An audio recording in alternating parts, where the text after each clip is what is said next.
عليك استاذ احمد.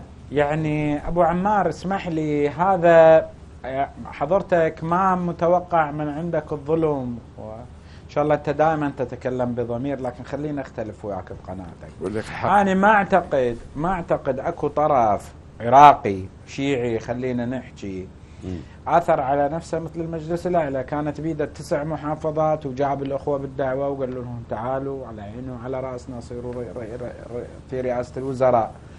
بعدين حكومه الكارثه التي اسست للوضع المنهار، حكومه 2010 2014 يا ابو عمار، وحكومه 2010 2014 سيد عمار الحكيم القائد الشاب اللي استلم المجلس الاعلى وهو صديقنا من عمرنا واستمر تواصلنا معاه، يعني الرجل لم يشترك في هذه الحكومة.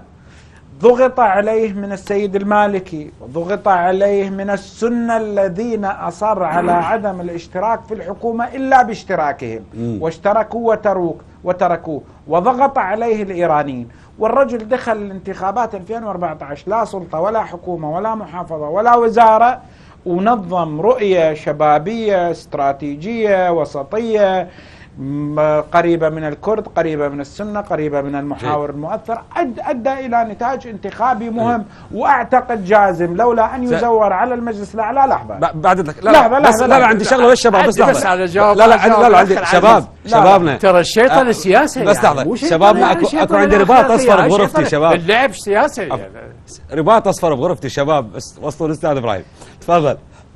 يعني أنا مو جدار مو بلوك، أنا مواقفي السياسية أحمد أعلنها بشكل واضح. أنا عندما أؤمن بأداء طرف سياسي لا أتردد في الانحياز إليه.